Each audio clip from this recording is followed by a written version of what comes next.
Hello student, मैं सुधीर कुमार पटेल आपका स्वागत करता हूं सगुन फिजिक्स क्लासेस में। तो आज हम बात करने वाले हैं बेटा प्रत्यावर्ती उल्टता से संबंधित परिभाषाएं और प्रत्यावर्ती उल्टता का माध्य मान या औसत मान, जो कि इंपॉर्टेंट प्रश्न है। अक्सर कुछ ना कुछ एग्जाम में पूछा जाता है। तो यहाँ पर सबसे पहले हम अगर बात करें कि प्रत्यावर्ती उल्टता से संबंधित परिभाषाएं, तो इसके पहले बेटा हम इसकी दो इक्वेशंस प्राप्त किए थे। एक थी v बराबर v not sine omega T, और एक आपने प्राप्त की थी I बराबर I not sine omega T. Clear बात है। अब इसमें जो V नॉट है बेटा, V नॉट ये कला है, सॉरी शिखर मान है। क्या बेटा? शिखर मान है। शिखर मान है। V नॉट क्या है? शिखर मान। अभी समझ में आ जाएगा, इसका ग्राफ भी समझाऊंगा। और जो I नॉट है वो भी क्या है? शिखर मान है। बस फर्क इतना है बेटा कि ये धारा का शिखर मान है। किसका बेटा? धारा का, वैद्युत धारा का शिखर मान है। शिखर मान है। और जो ये आपका V नॉट है ये उल्टता का शिखर मान है। उल्टता का शिखर मान है। उल्टता का शिखर मान है। ठीक है ना। यहां पर इस कॉन्सेप्ट को पढ़ने से पूर्व बेटा हमको थोड़ा सा मैथमेटिक्स में जाना पड़ेगा और साइन के हमें ग्राफ पता होने चाहिए। क्यों? क्योंकि इसके बाद जब हम एलसीआर परिपथ पढ़ेंगे तो वहां पर हमको फेजर आरेख बनाना रहता है, फेजर आरेख या कला आरेख। तो वहां पर हमें साइन का ग्राफ खींचना होता है, कहीं पर कॉस का ग्राफ खींचना होता है। तो इसके लिए हम क्या करेंगे, सबसे पहले हम थोड़ा सा ग्राफ से समझेंगे। जो प्रत्यावर्ती उल्टता है उसका जो ग्राफ होता है, उसका जो ग्राफ होता है बेटा वो कुछ इस प्रकार से जाता है। ठीक है।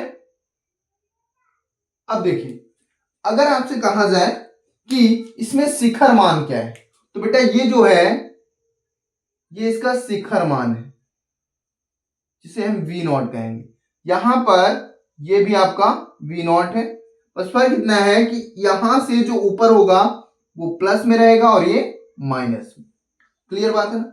यहां पर जीरो होगा, ठीक है, और यहां पर मैक्सिमम होगा।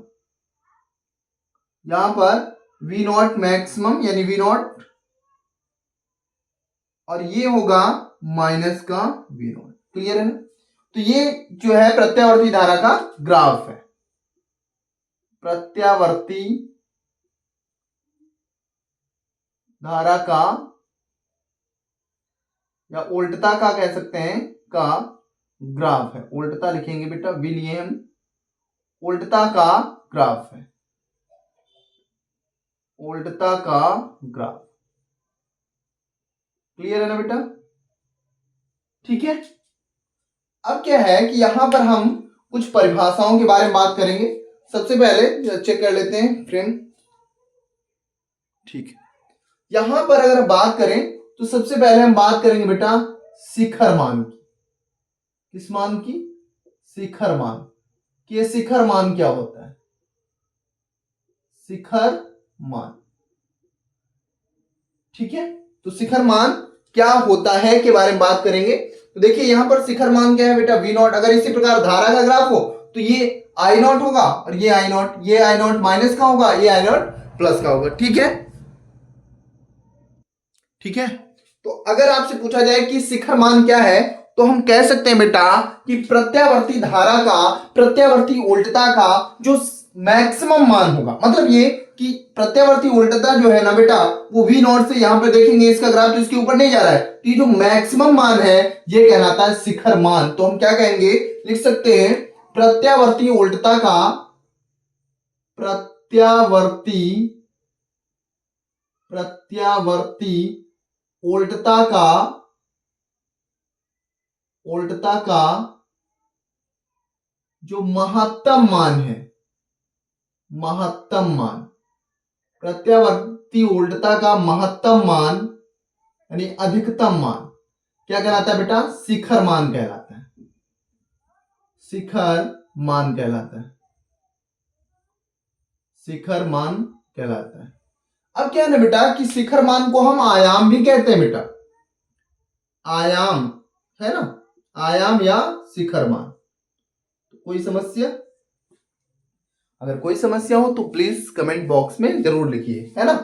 तो शिखर मान क्या है, प्रत्यावर्ती वोल्टता का जो मैक्सिमम मान है वो शिखर मान कहलाता है। अगर मान लो आपसे धारा का शिखर मान कह रहा है तो प्रत्यावर्ती धारा का मैक्सिमम मान शिखर मान कहलाता है धारा के लिए, और अगर वोल्टता के लिए कह रहा है तो प्रत्यावर्ती वोल्टता का मैक्सिमम मान कहलाता है शिखर मान किसका, वोल्टता का। और इसे बेटा आयाम भी कहते हैं, ये जो है ना ये आयाम होता है। क्लियर है।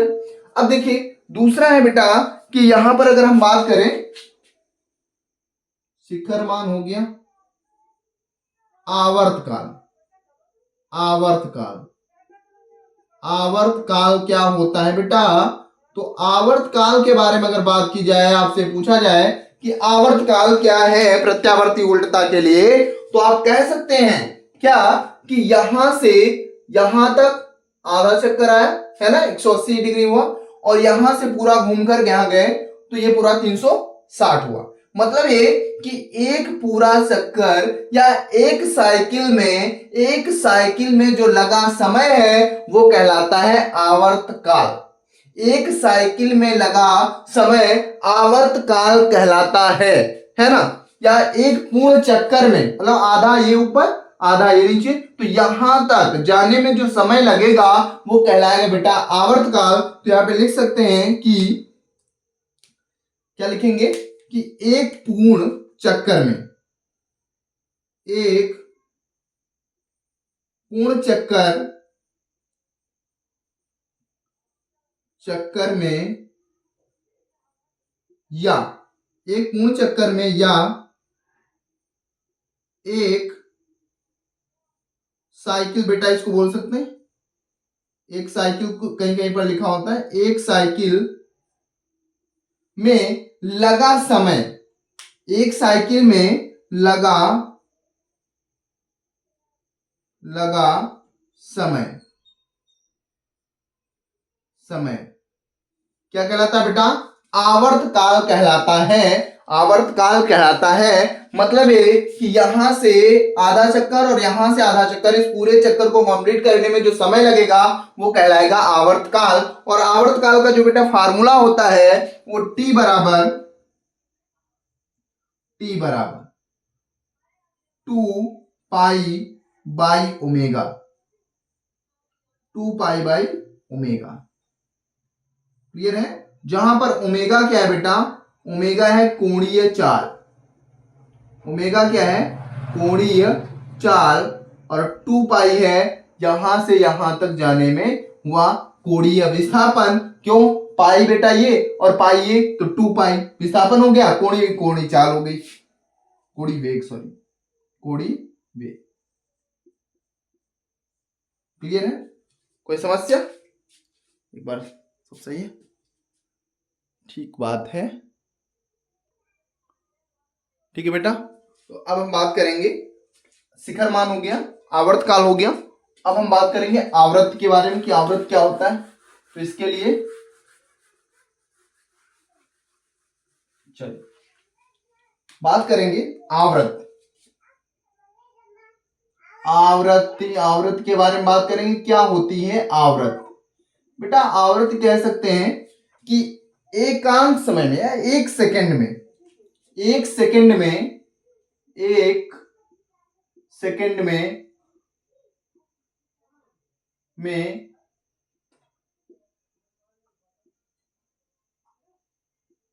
लगाए गए चक्कर, ऐसे हम कह सकते हैं बेटा, एक सेकंड में लगाए गए चक्कर। मतलब ये कह सकते हैं या एक सेकंड में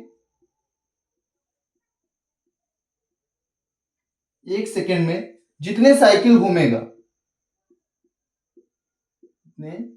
साइकिल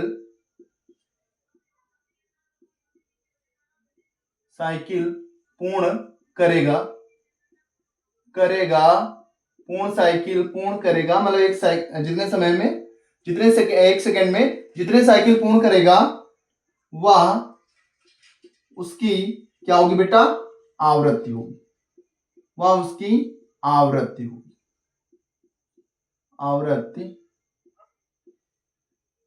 होगी, क्लियर बात है ना। तो ये हो गया, मतलब ये कि एक सेकंड में कितने चक्कर वो रिपीट करेगी यहां से, या क्लियर है ना। तो ये कुछ परिभाषाएं हैं, शिखर मान है, आवर्तकाल है और आवृत्ति है, जिसको आप याद रखेंगे। ठीक है, तो अब हम दूसरा पढ़ेंगे बेटा, प्रत्यावर्ती उल्टता का माध्य मान, जो कि बहुत ज्यादा, या औसत मान, जो कि बहुत ज्यादा इंपॉर्टेंट है और हमेशा कुछ ना कुछ इससे पूछा जाता है। ठीक है ना, तो चलिए बात करते हैं। ठीक है, तो बात करते हैं कि माध्य मान या औसत मान क्या होता है। तो चलिए बात कर लेते हैं। जैसे ये आपका बेटा ग्राफ है, क्लियर बात है ना, ये ग्राफ है। तो यहां पर एक अर्ध साइकिल, यहां से और यहां तक अर्ध साइकिल यहीं तक तो है। तो इसमें जो धारा का कौन सा मान, औसत मान, औसत मान मतलब ये कि एक अर्ध साइकिल में एक अर्ध साइकिल में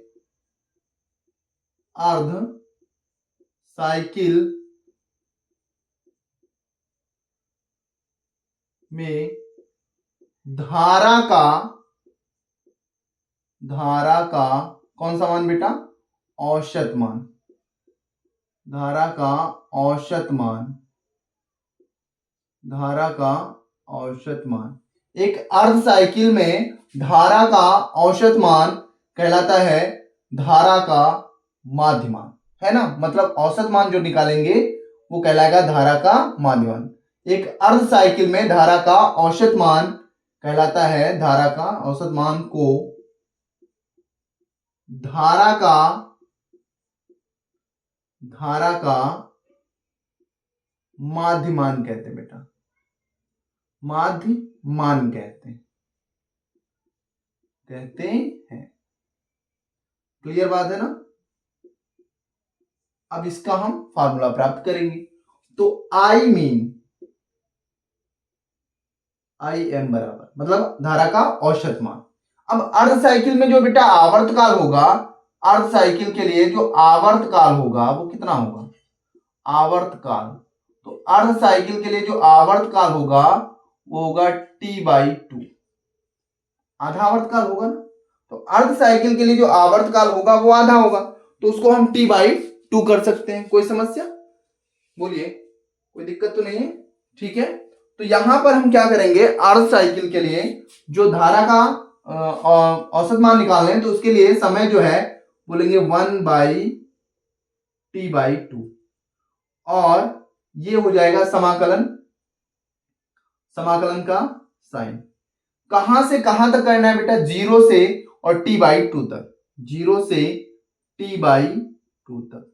क्लियर है, 0 यहां और हाफ तक T/2 और I dt। क्लियर है ना। अब क्या है ना बेटा कि हमको पता है कि जहां I बराबर होता है I0 sine omega t। Clear बात है ना। हमें कहां से कहां तक धारा निकालना है बेटा, 0 से T/2 तक, और समय से भाग करेंगे क्योंकि औसत मान तभी निकलेगा अर्ध साइकिल में, क्योंकि आवर्तकाल अर्ध साइकिल का क्या होगा, अर्ध साइकिल का जो आवर्तकाल है, अर्ध साइकिल का जो आवर्तकाल है वो होगा बेटा T/2। तो Im बराबर है ना, यहां पे 2 कहां चला जाएगा, ऊपर, ये बटे बटे जो है वैल्यू ऊपर चली जाएगी, तो 2/t। क्लियर बात है ना।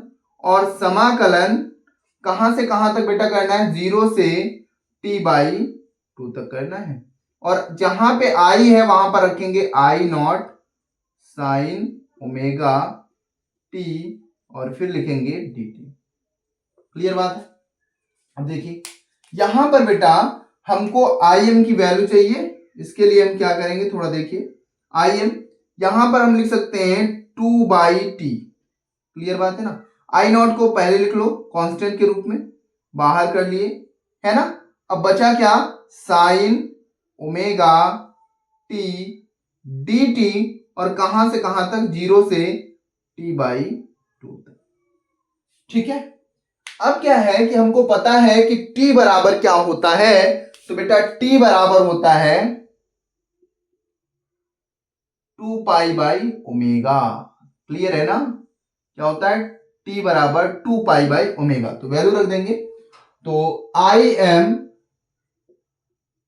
बराबर, अब देखिए टू तो था ही और आई नॉट भी अपान में, जहां पे बेटा टी है, जहां पे टी है तो वहां पे हम रख देंगे 2 पाई बाई ओमेगा। तो 2 पाई और बाई ओमेगा कहां चला जाएगा, ऊपर। क्लियर है ना, बाई ओमेगा कहां चला जाएगा, ऊपर। अब क्या करेंगे, समाकलन का साइन लगाएंगे और लिखेंगे sine omega T D T, और कहां से कहां तक बेटा, जीरो तो रहेगा, और यहां पर टी की जगह हम लिखेंगे 2 पाई बाई ओमेगा, और बटे में बेटा ये दो भी तो है तो हम दो रख लेंगे, 2 से 2 कैंसिल हो जाएगा तो पाई बाई ओमेगा आएगा। तो आई एम बराबर, ये 2 से 2 कैंसिल हो जाएगा तो आई नॉट ओमेगा, नहीं, हाँ ठीक, ओमेगा, और बटे में क्या हो जाएगा, पाई, बटे में पाई, और यहां पे हो जाएगा बेटा 0 से पाई बाई ओमेगा, और यहां पे हो जाएगा sine omega T D T. Clear है ना, बहुत ही कह सकते हैं थोड़ा सा मैथमेटिक्स है तो बहुत ही कह सकते हैं बहुत ही ध्यान से समझना पड़ेगा इसको।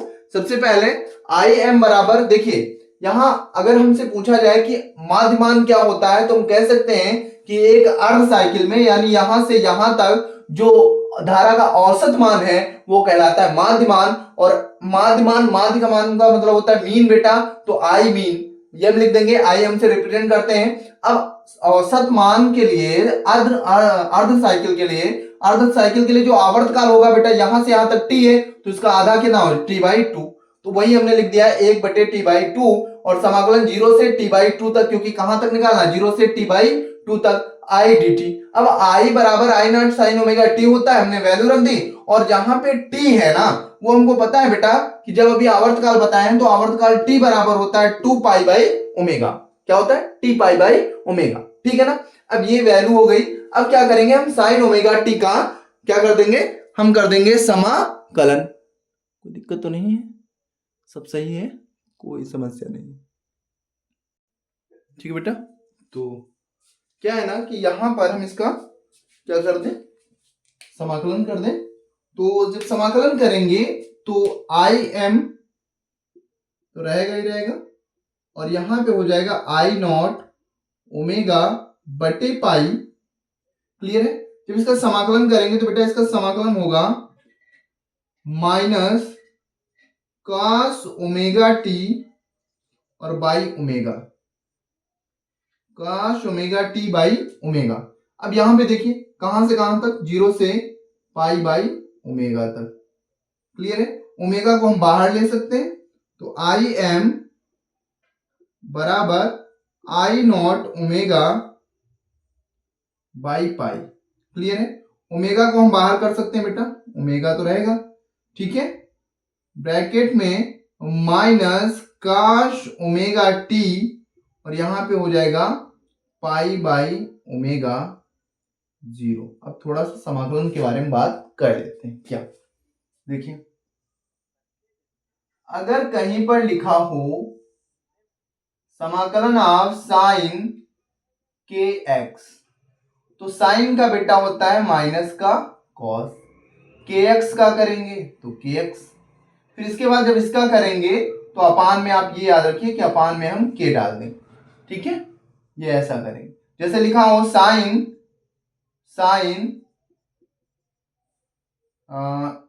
साइन ओमेगा या ओमेगा टी ना मानकर हम कुछ भी ले सकते हैं, ए टी डी टी, ऐसे, तो इसका करेंगे तो माइनस का कॉस ए टी, और बाद में टी के साथ जो हो ए को हम नीचे कर देंगे। वैसे देखो हमने क्या किया, साइन का किया तो माइनस का कॉस, और फिर ओमेगा टी के साथ जो होगा वो बटे में, तो ओमेगा टी। क्लियर, अब देखिए हम क्या करेंगे कि यहां पर सबसे पहले वैल्यू हम रखेंगे, तो ओमेगा से ओमेगा को काट देंगे, तो आई एम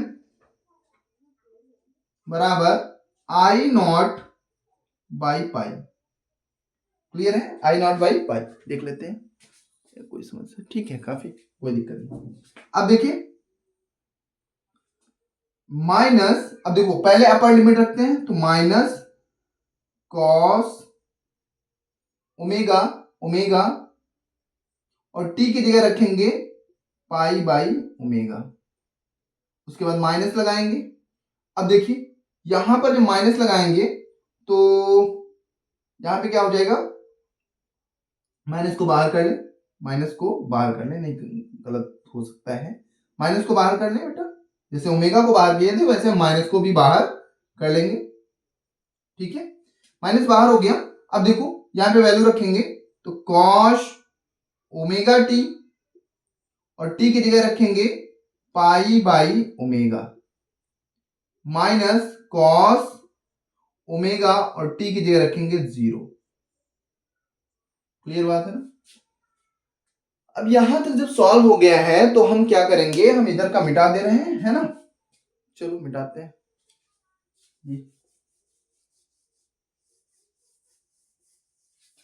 क्या है कि यहां से हम आई एम बराबर निकालना है हमको धारा का मीन वैल्यू। अब देखो यहां पे minus I not by pi. Clear बात है भाई। अब देखो यहां पर कॉस ओमेगा से ओमेगा कैंसिल हो जाएगा, तो कॉस पाई, और कॉस पाई की जो वैल्यू होती है वो कॉस 180 होता है, कॉस 180 की वैल्यू 1 होती है। क्लियर है ना बेटा, और वो भी किसकी बेटा, माइनस की। तो हम लिख सकते हैं कॉस पाई मतलब कॉस 180 और कॉस 180 की वैल्यू होती है माइनस का 1, तो माइनस 1 रख दिया। उसके बाद माइनस ओमेगा का 0 से मल्टीप्लाई करेंगे तो 0 आएगा, और कॉस 0 की वैल्यू 1 होती है, तो माइनस का 1। क्लियर है। तो आई एम बराबर ये हो जाएगा minus I not by pi, और ये हो जाएगा इनटू में 2, है ना, माइनस का। तो माइनस माइनस क्या हो जाएगा, प्लस का। तो आई एम बराबर हो गया आई नॉट बाई पाई, और 2 भी तो रहेगा, तो ये हो गया 2। क्लियर है। मतलब है कि आई एम बराबर 2 आई नॉट बाई पाई। क्लियर है। अब इसको अगर हम पाई की वैल्यू 3.14 रखेंगे तो ये फाइनली निकल के आएगा 0. अगर इसकी वैल्यू हम 3.14 रखेंगे तो आएगा 0.637 आई नॉट। तो अगर आपसे कहा जाए धारा का जो औसत मान है, मीन वैल्यू है, वो आई एम बराबर होता है बेटा 0.637 आई नॉट। क्लियर है ना, यहां तक आपको सॉल्व करना है। अब एक इसमें नोट पॉइंट है बेटा, जब अभी मैंने इसका ग्राफ बनाया तो मैंने बताया आपसे कि यहां पर जो इसके लिए ऊपर वाले के लिए कितना आया है बेटा, इस वाले पार्ट के लिए आया है 0.637, है ना, 637 आई नॉट। क्लियर है। अब नीचे वाले के लिए भी इतना ही आएगा, है ना, 0.637 आई नॉट, लेकिन ये होगा बेटा ऊपर तो ये होगा प्लस में और ये होगा माइनस में। क्लियर है। मतलब ये प्लस में और ये माइनस में। क्लियर है ना। तो अगर आपसे कहा जाए कि एक पूर्ण साइकिल के लिए, तो नोट में एक पॉइंट हम याद कर सकते हैं कि एक पूर्ण साइकिल में धारा का जो औसत मान होता है, एक पूर्ण साइकिल में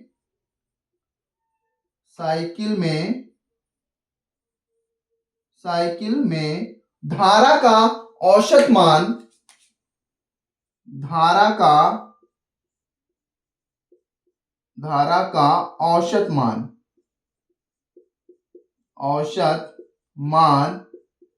यानी आई एम इक्वल टू 0 होता है। क्यों, जितना प्लस का उतने बेटा माइनस का, दोनों मिलकर क्या हो जाएंगे, कट जाएंगे और ये 0 हो जाएगा। तो आपसे कभी कभी ये पूछेगा कि सिद्ध कीजिए एक पूर्ण चक्कर के लिए धारा का औसत मान क्या होता है बेटा, 0 होता है। क्लियर है ना, समझ में आ गया। बहुत अच्छे से कंप्लीट करिए। तो आज की क्लास बस यहीं तक, मिलते हैं नेक्स्ट क्लास में। और हमारे चैनल पर अगर नहीं जुड़े हैं तो भाई जुड़िए और ज्यादा से ज्यादा लोगों को शेयर करिए। और अगर कोई समस्या है तो कमेंट बॉक्स में लिख दीजिए और आप लोग सपोर्ट करिए, ठीक है ना। तो आज की क्लास बस यही तक। बहुत बहुत धन्यवाद।